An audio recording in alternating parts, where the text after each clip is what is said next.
Chairman, I beg to move para that this House approve the proclamation issued by the President on the 5th November 1945 under clause of Article 356 of the Constitution, assuming to himself all the functions of the government of Andhra.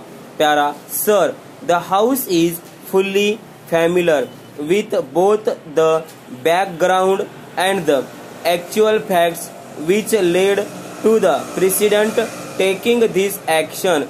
The background has been that ever since the formation of the Andhra state last year, the party position has been vacillating. There have been no elections, and with the division of the state, the legislature was also divided, and 140 members came away from the Madras legislature and formed the Andhra legislature, and the division between the different political parties was very uneven, and the still ways that the government of the days was carrying on with a very slight majority, sometimes one times two sometimes a little more, but it was always a very unbalanced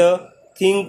Now, sir, in the Andhra state, as you know, the one very big question has been the question of prohibition under the Constitution. Everyone knows that prohibition is a matter of directive principle. The Constitution has given a directive that every state government shall aim its policies towards the enforcement of prohibition. In the old Madras state, the government of the day had enforced prohibition throughout the entire state, and that was inherited by the Andhra government, and in that state today there is complete prohibition. The Andhra government, after the separation, appoint a committee under the chairmanship of Sri Ramamurthy to go into the whole question, make investigation about the actual condition as to how far the policy has succeeded, and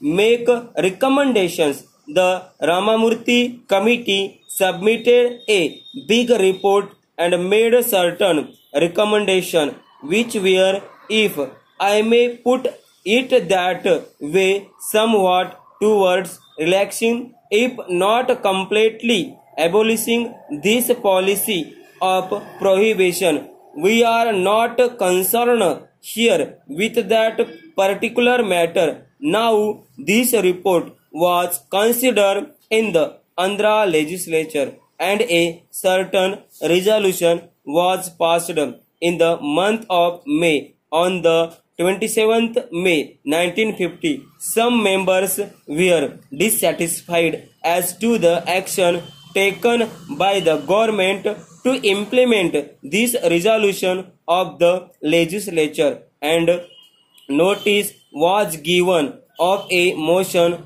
of no confidence to be moved in October to this effect. Stop.